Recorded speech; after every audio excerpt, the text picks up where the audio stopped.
On a stormy night in the village of Westora, a girl named Nia stood in silence grieving, forgotten, and unaware that a poor stranger would soon change everything. Her father, Obina, was a kind and respected man. His first wife, Adora, gave birth to Nia, but after that, she could have no more children. Though Obina loved her dearly, his family pressured him. "What if your daughter dies?" they asked.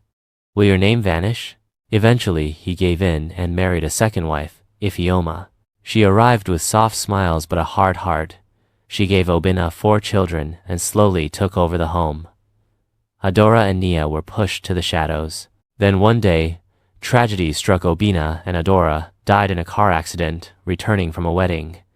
At just 16, Nia was left alone with Ifioma. "You don't live here for free," Ifioma hissed. "Clean, cook, serve my children." Nia became invisible, voiceless in the house her parents once built. Suitors came for her hand, but Ifioma met them first. "She's cursed," she whispered. "Her mother was barren. Choose someone else." And one by one they disappeared. Nia's hope faded. Then one morning, Nia stumbled in the street, scraping her knees. A young bread seller rushed over to help. His name was Aid. His clothes were worn, but his voice was kind. He walked her home and returned the next day, and the next. He brought bread and kindness, something Nia hadn't known in years. What she didn't know was that Ade wasn't poor at all. He was a wealthy heir in disguise, tired of being chased for his riches. In Nia he saw something true: strength, humility, and a heart untouched by bitterness. When he asked for her hand, Ifioma laughed. "Take her," she said. "She suits your rags." Nia said yes, not for wealth, but for the way Ade made her feel seen. After the wedding, Ade took her hand and led her away from the village. They walked past fields and trees until they reached a massive estate, with iron gates and blooming gardens. "This is your home," he said. Nia froze. "I don't understand. I needed to know you loved Menno, what I own."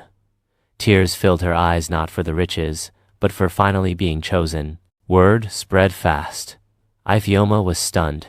The girl she had scorned now lived in luxury, loved and respected. Her own children had brought her shame. Still, she plotted. At a grand village festival hosted by Ade and Nia, Ifioma arrived, pretending to celebrate, but she came with poison in her heart, planning to ruin Nia. A servant overheard her whispers and told Ade. That night, in front of the guests, Ade revealed her plot.